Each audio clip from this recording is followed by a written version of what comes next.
Ya, Bu, mangga. Assalamualaikum warahmatullahi wabarakatuh. Saya Irina Hidayati, CGP Angkatan 11, Kota Bogor, Jawa Barat.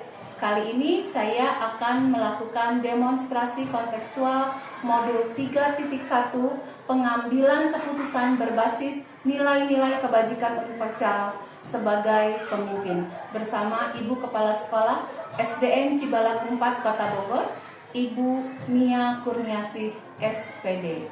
Selamat pagi Ibu. Iya, apa kabar Ibu hari ini? Alhamdulillah saya. Iya, Ibu mohon maaf saya mengganggu waktu Ibu di sela-sela kesibukan Ibu. Saya mendapatkan tugas CGP dan kali ini saya akan mewawancarai Ibu berkenaan dengan pengambilan keputusan berbasis nilai-nilai kebajikan universal sebagai pemimpin. Nah, ada beberapa pertanyaan Bu yang akan saya ajukan. Dilema etika adalah sebagai masalah tentang etika yang muncul saat dihadapkan dengan pilihan atau kewajiban yang tidak memungkinkan hasil yang etis. Ya, pertanyaan saya yang pertama Ibu, selama ini bagaimana Ibu sebagai kepala sekolah dapat mengidentifikasi kasus-kasus yang merupakan dilema etika atau rujukan moral? Melihat dari segi kasusnya ya, kalau misalnya untuk membedakan dari dilema etika dan dilema moral. Kalau dilema etika berarti di sini hati nurani kita ya, kita lihat ini. Ya. Apakah dipertaruhkan masa depan seseorang atau bukan? Ya, kalau dilema etika. Yang menjadi pertimbangan ya, Ya, Bu ya. jadi pertimbangan. Kalau untuk rujukan moral berarti di sini si person tersebut terjerumus ke dalam rayuan maut dari godaan-godaan, misalnya seorang bendahara dengan keuangan dan lain sebagainya, itu kan termasuk Betul Ibu. Nah, selama ini bagaimana Ibu dapat menjalankan pengambilan keputusan di sekolah yang Ibu pimpin, terutama untuk kasus-kasus di mana ada dua kepentingan yang sama-sama benar atau sama-sama mengandung nilai kebajikan? ya. Kalau untuk mengambil keputusan dari dua hal yang sama-sama benar, kita lihat dulu. Tetap harus kita lihat dulu, walaupun itu dua-duanya benar, kita lihat urgensinya seperti apa. Dua-duanya benar bukan berarti dua-duanya kita putuskan oke bisa berjalan bersama. Mungkin ada situasi seperti itu, tetapi kalau kita disuruh memilih salah satu, apa yang dipertaruhkan di sana? Apakah masuk yang dilema etika atau kebujukan moral? Nah itu Yang menjadi bahan pertimbangan ya Bu ya. Oke, baik. Langkah-langkah atau prosedur seperti apa yang biasa Ibu lakukan selama ini Bu? Dalam pengambilan keputusan tersebut apa gimana? Iya, dalam pengambilan tersebut. Dalam pengambilan keputusan tersebut ya harus diidentifikasi dulu ya. Identifikasi dulu masalahnya seperti apa, juga mungkin saya panggil dulu orang-orang yang terlibat. Berarti dikonfirmasi dulu ya Bu. Konfirmasi, lalu juga saya berdiskusi dengan orang-orang yang memang jadi kepentingan di sana ya. Baru nanti saya sendiri akan menyimpulkan dari sekian yang sudah saya lakukan apa nih kira-kira yang memang bisa diputuskan dari situasi tersebut. Apakah Ibu mengajak pihak-pihak lain seperti bertanya kepada guru yang lain atau bagaimana Bu? Tentu seperti itu. Iya. Pasti saya Sebagai bertanya bahan pada pertimbangan ya. ya Bu ya. Oke. Hal-hal apa saja yang selama ini Ibu anggap efektif dalam pengambilan keputusan pada kasus dilema etika ini? Yang sangat efektif itu diskusi sih. Berdiskusi ya, otomatis kita pasti nyari tahu lah sebelum berdiskusi. Mencari sebabnya Ya, jadi saya tidak sendirian dalam mengidentifikasi masalah tersebut. Jadi saya klarifikasi dulu sama guru-guru, terus saya cari tahu dulu. Tetapi yang menurut saya yang paling menarik di sini ketika saya berbicara, yang paling ampuh ketika saya berdiskusi. Oh, jadi saya memiliki beberapa pertimbangan selain memang identifikasi dari kasus tersebut. Iya betul, jadi mencari tahu masalahnya apa, lalu bertanya dan bertukar pikiran dengan orang-orang di sekitar Ibu, lalu mungkin Ibu mencoba mencari solusi dari masalah itu ya Bu ya. Lalu hal-hal apa saja yang selama ini merupakan tantangan Bu dalam mengambil keputusan pada kasus-kasus dilema etika? Hati nurani. Iya dong, pikirin. Ya, Saya terjadi dari satu kasus anak yang memang mencontek pada saat ujian yang seharusnya tidak diluluskan. Betul. Kalau tidak lulus, dia masa depannya kan suram. Iya. Tetapi di satu sisi kita geram dengan anak tersebut. Iya betul. Hati nurani kita. Iya. Jadi ada pertimbangan-pertimbangan ya Bu ya yang harus kita pikirkan bagaimana kedepannya bagi anak tersebut. Lalu apakah Ibu memiliki jadwal tertentu Bu dalam sebuah penyelesaian kasus dilema etika ini? Apakah ibu langsung menyelesaikannya di tempat atau misalnya memiliki sebuah jadwal untuk menyelesaikan, dan bentuk atau prosedurnya biasanya seperti apa yang ibu jalankan? Kalau jadwal pasti harus dijadwalkan, Ya. ya itu harus dijadwalkan karena kita tidak serta-merta memutuskan sebuah masalah dalam satu waktu.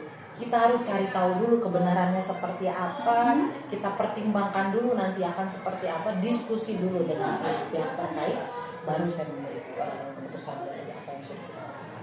Oke, jadi mengkonfirmasi, membuat jadwal rutin, karena ini kan salah satu sebagai bimbingan kita terhadap siswa-siswa ya Bu. Lalu apakah ada seseorang atau faktor-faktor apa yang selama ini mempermudah atau membantu ibu dalam mengambil keputusan pada kasus-kasus seperti itu Bu? Mungkin dari rekan-rekan guru ya, misalnya seperti halnya ada kasih kurikulum, mungkin ya, kesiswaan, terutama kesiswaan ya, Kesiswaan yang berhubungan langsung dengan anak-anak ya karena Bu dia ya. sudah ditunjuk gitu Iya. di lapangan seperti apa gitu kan. Iya. Terus juga mungkin ada satu guru wali kelas sudah jelas ya yang memang Iya. bersentuhan langsung dengan Iya. anak ini, dan biasanya yang lebih paham lagi dalam mendisiplinkan anak-anak itu guru olahraga biasanya. Iya betul. Ya. Biasanya anak-anak lebih memiliki wibawanya beda, jadi ada sedikit rasa takut dan lebih menghormati guru itu. Gitu ya. Betul. Lalu yang ini Bu, dari semua hal yang telah disampaikan, pembelajaran apa sih Bu yang bisa dipetik dari pengalaman dalam mengambil keputusan di dalam ini? Kita tidak boleh serta-merta mengambil keputusan secara sepihak, Ya. tidak boleh egois dalam arti tidak melihat anak ini nanti akan seperti apa ke depannya. Jadi kita harus melihat dari berbagai sisi ketika mengambil keputusan. Jadi tidak serta-merta dengan egoisme, emosi kita sesaat karena situasi masalah tersebut. Iya, oke. Wah, luar biasa Bu, perbincangan kita hari ini membuka cakrawala saya lagi ya Bu. Jadi dalam melakukan suatu tindakan itu kita harus berhati-hati, mencari tahu apa masalahnya, mengidentifikasi, lalu kita berkomunikasi dengan orang lain, bertukar pikiran untuk mencari solusi yang terbaik dan mendapatkan hasil yang terbaik juga, bukan hanya untuk kita tapi terutama untuk anak-anak kita ya Bu ya. Iya, Ibu terima kasih banyak atas waktu yang sudah Ibu sediakan untuk saya. Semoga perbincangan kita hari ini memberikan manfaat ya Bu ya. Mudah-mudahan Ibu sehat terus ya Bu ya. Jangan bosan kalau saya masih banyak bertanya atau minta tolong ke sini ya Bu ya. Terima kasih atas waktunya Ibu. Waalaikumsalam warahmatullahi wabarakatuh. Mohon Pak.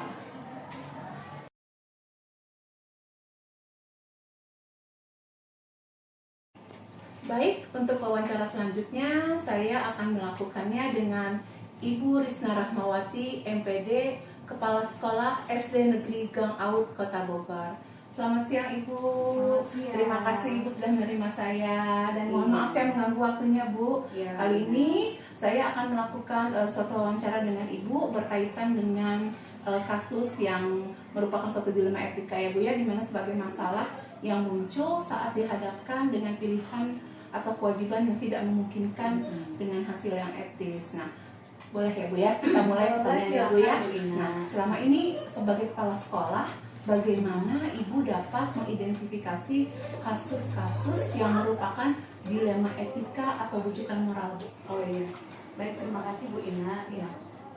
Memang kalau di dalam satu sekolah itu yang disebut dengan dilema etika, rujukan moral itu pasti ada Bu Ina ya. Nah, dalam hal ini memang terkadang kita bingung ini nih, bagaimana kita memberikan keputusan yang tepat gitu, biar nggak salah mengambil kesimpulannya. Perlu sekali untuk kita mengidentifikasi letak masalah itu, siapa sih yang sumbernya dari mana, terus bagaimana untuk menyelesaikannya sehingga kita membuat keputusan itu tidak salah lah gitu ya. Tidak sembarangan dan tidak merugikan untuk semua ya Bu Betul, ya. betul. Nah, lalu selama ini bagaimana Ibu dapat menjalankan pengambilan keputusan di sekolah yang Ibu pimpin, terutama untuk kasus-kasus di mana ada dua kepentingan yang sama-sama benar atau sama-sama mengandung nilai kebajikan? Nah, itu dia. Jadi kadang kita suka bingung kalau misalnya kita memutuskan nih sesuatu hal yang ini benar, Ya. ini juga benar gitu ya. Kadang dilema etika, kita Betul. harus mengambil keputusan yang mana. Contohnya kayak saya nih Bu Ina, saya pernah menemukan kasus ada wali kelas 6 ya, Ya. curhat nih sama saya kalau ternyata di kelas dia itu ada anak yang nggak pernah sekolah. Oh iya Kelas Bu, 6, kelas kelas 6. Di kelas tingkat 6. yang akhir yang Di harusnya tingkat dia akhir. sudah memiliki tanggung jawab ya Bu ya. Betul. Pas mau lulus nih ya, Mhm. itu kurang lebih setahun yang lalu deh ya. Ya. 3 bulan mau lulus, guru tersebut udah kebingungan nih, Bu ini gimana ya, anak Ya. ini nggak pernah masuk, apakah nggak usah kita luluskan ya Bu ya. Nah itu kan Jadi perang batin ya Bu. yakin, aduh gimana ya. Iya. Nah, ini yang membuat kita tuh dilema etika, sehingga Betul. saya perlu mengkomunikasikan kepada wali kelas itu untuk mencari sumber masalahnya dari mana sih gitu. Akan Biar masalahnya apa? masa jangan sampai tiba-tiba kita memutuskan untuk anak tersebut nggak lulus ya. Iya. Kita lihat dulu, jangan sampai kita memberikan keputusan yang tidak tepat itu Bu Ina. Dan kita juga harus memberikan kesempatan ya Bu ya kepada anak itu pastinya. Lalu langkah-langkah atau prosedur seperti apa Bu yang biasanya Ibu lakukan selama ini?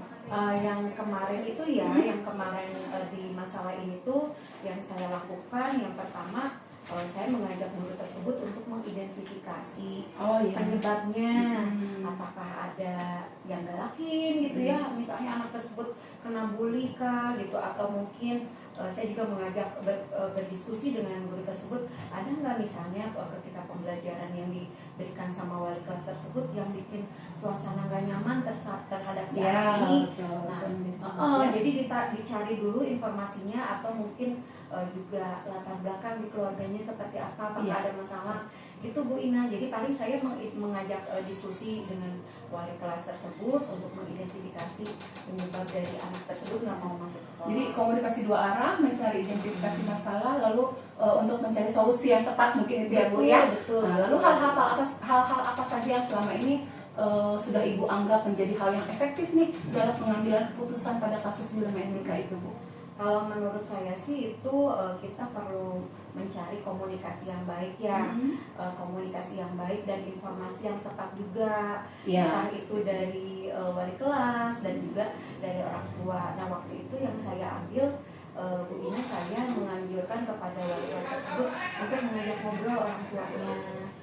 Jadi mengundang orang tua, jadi konsul dengan orang tua itu, orang tuanya kita ajak untuk ngobrol, terus juga berdiskusi dan curhat juga ternyata orang tuanya di situ. Dan ternyata memang setelah diselidiki memang nggak ada penyebab dari sekolahan sih anak tersebut, karena ya itu tadi entah ada sebab lain gitu Bu Ina. Ya, jadi setelah kita berkonsultasi dengan orang tua, akhirnya mengetahui apa sih akar masalah dari anak itu menjadi seperti itu ya Bu. Lalu hal-hal apa saja Bu yang selama ini merupakan tantangan dalam pengambilan keputusan pada kasus-kasus dilema? Kan ini bukan kasus yang mudah pastinya Bu ya. Iya. Yang menjadikan dilema bagi saya itu cara menyampaikan kepada anak tersebut. Iya. Kita harus mencari kata-kata yang enak juga ya agar dia bisa menerima. Mencari informasi ini anaknya kenapa ya nggak mau sekolah, untuk membujuknya kayak gimana gitu ya. Nah itu tadi kan sudah diambil jalan, mengundang orang tuanya, terus juga mencari informasi dari anak-anak yang di sekolah gitu. Dan itu caranya yang agak sulit, yang menjadi tantangan. Sehingga sepertinya wah kayaknya saya harus mencari solusi nih untuk datang ke rumahnya Bu Ina. Home visit, iya betul. Jadi kita harus bagaimana mencari celah agar kata-kata yang kita keluarkan juga tidak menyakiti orang tua dan betul. supaya kondisi psikis anak ini tidak terganggu mungkin ya Bu ya. Lalu apakah Ibu memiliki sebuah jadwal tertentu Bu dalam menyelesaikan kasus dilema etika? Misalnya Ibu langsung menyelesaikan di tempat atau memiliki jadwalnya itu rutin, bentuk atau prosedurnya seperti apa Bu?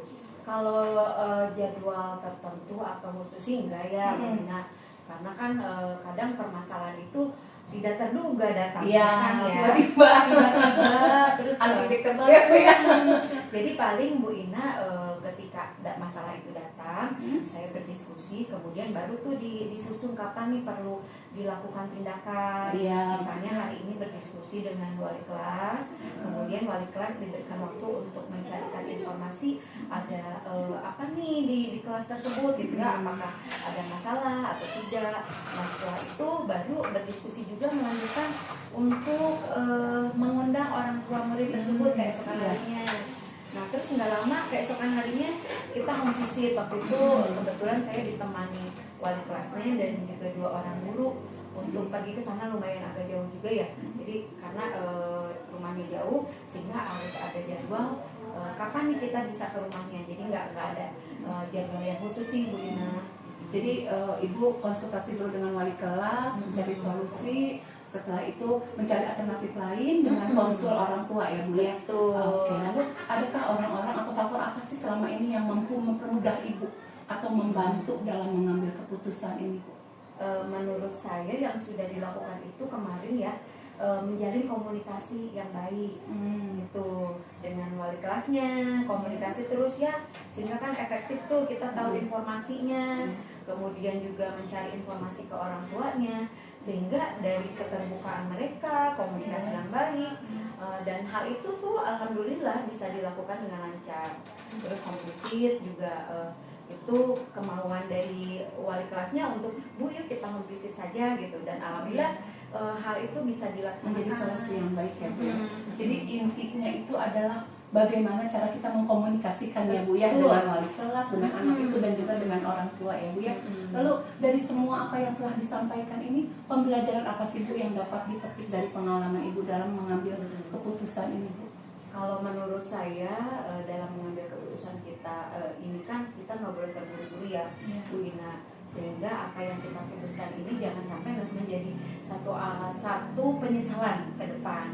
Jadi perlu dipertimbangkan nih, kalau misalnya ini kan dilema itu kan antara yang benar dengan yang benar ya. Iya betul. Kayak misalnya kalau kan guru tersebut misalnya ingin udah deh nggak usah lulus, nah itu kan sesuatu keputusan benar atau enggak ya. Sedangkan saya berpikir bahwa ini nanti kedepannya gimana, masa depan si anak ini ya, anak ini gimana nih kalau diberhentikan nanti masa depannya seperti apa. Tapi kalau enggak ditindak tegas juga kok kesannya kayaknya kok aturan sekolah tuh lembek banget gitu ya. Jadi kan ini yang membuat kita tuh kita harus benar-benar menimbang dan juga perlu sekali ini menjadikan pembelajaran buat kita, sehingga keputusan yang kita buat itu adalah keputusan yang memang sudah bisa dipertanggungjawabkan sama kita.